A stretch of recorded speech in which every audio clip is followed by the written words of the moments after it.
So what exactly is a story setting? The story setting is the place where your story is happening. Most stories take place in more than one setting. With the more complex the plot, the more story settings the author needs to describe. Simply telling your reader that your story takes place in a forest or a school or a beach is not enough. You must describe it so your reader can picture what you are seeing. For example, if you wrote Tim walked through the forest, your reader would have no idea what type of forest to imagine. It could be a forest like this, or perhaps a more magical one like this, or something rather scary like this.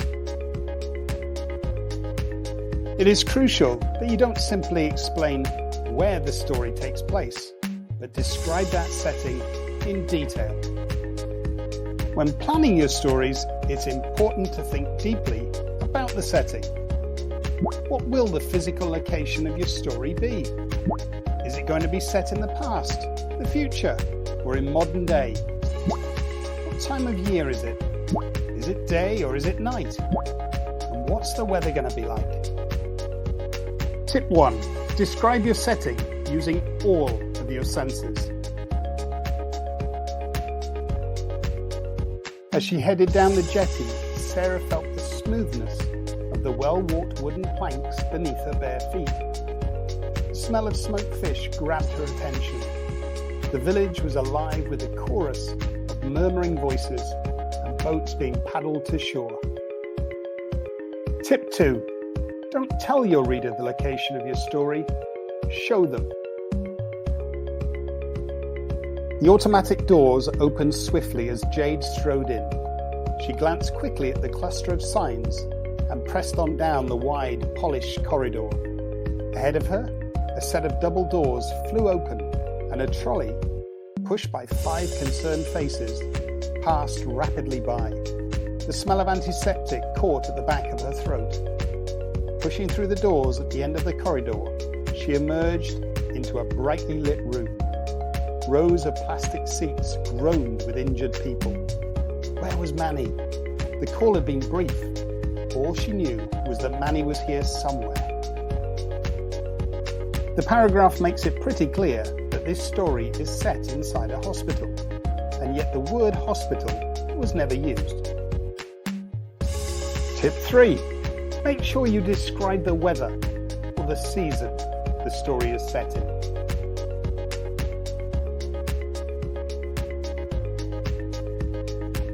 When Jonathan woke up, he knew something was not right. His curtains were still drawn, and the room was still dark. His mum did not yell for him to eat breakfast. There was no smell of bacon. He slowly got out of bed and tiptoed to his curtain. Peeking out, he saw mounds of snow piled up outside. There was no chance that school was happening today.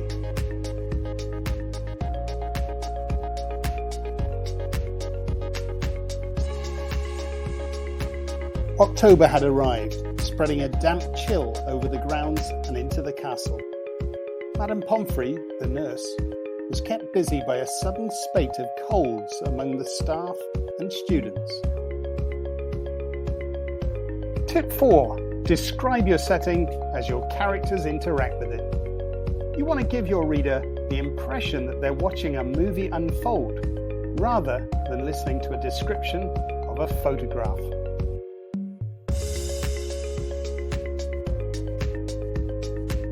Gradually, Mr. Wonka opened the door. 5 children and 9 grown-ups pushed their way in to steal a glance. Flabbergasted, they were all speechless at the amazing sight that now met their eyes. They were looking down upon a beautiful valley. There were green meadows on either side of the valley, whilst along the bottom of it there flowed a great brown river. Opposite the party, there was a tremendous waterfall halfway along the river, with a steep cliff over which the water curled and rolled in a solid sheet. A and then went crashing down into a boiling, churning whirlpool of froth and spray. Tip 5. Make sure you get across how your character feels about the setting. Harry had never even imagined such a strange and splendid place. It was lit by thousands and thousands of candles which were floating in mid-air over 4 long tables where the rest of the students were sitting. These tables were laid with glittering golden plates and goblets. At the top of the hall was another long table where the teachers were sitting. Professor McGonagall led the first years up here so that they came to a place facing the other students, with the teachers behind them. The hundreds of faces staring at them looked like pale lanterns in the flickering candlelight. Dotted here and there around the students, the ghosts shone misty silver. Tip 6. Use rhetorical questions to draw the reader into your story. Far below was the bottom of the pit, the dump. Barney could see strange bits of wreckage among the moss and bushes and nettles. Was that the steering wheel of a ship? The tail of an aeroplane? At least there was a real bicycle. Barney felt sure he could make it go if only he could get at it. Tip 7. Get the time of day across. A setting may have a very different feel if described in the morning versus describing it at night. It was the evening rush hour and the traffic was at its heaviest. Cars and motorbikes, buses and trucks thundered past. He crouched outside the gate.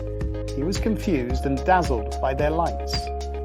The street lights lit up the place like day, and Max, being a nocturnal animal, made for the darkest spot you could find, in the shadow of a tall trash can. He crouched there, his heart beating loudly. Tip 8. Use figurative language. Your setting descriptions will be more interesting to read if you use similes, metaphors, and personification. Let's begin with a simile. The skyline looked like a forest of cigars, each puffing plumes of smoke into the air. Next, a metaphor. Long dark serpents of smoke slithered out of the chimneys and into the evening sky. And finally, personification. The chimneys stood proudly to attention, guarding the landscape. Tip 9. Use preposition sentence starts. Prepositions will help you to describe what exactly is in your setting. The smell inside the cabin reminded James of Christmas. He peered around the room looking for clues. Where was the book hidden? On his left was a long table, on which were the remnants of someone's art project. Against the far wall was a battered old leather sofa. He walked over and sat down, sinking into the well-used cushions. In front of him was a wooden chest. There, he thought, that's where it's hidden. He stood up excitedly, and as he did, a floorboard creaked beneath his feet. Frantically, he pulled up the carpet. A trap door!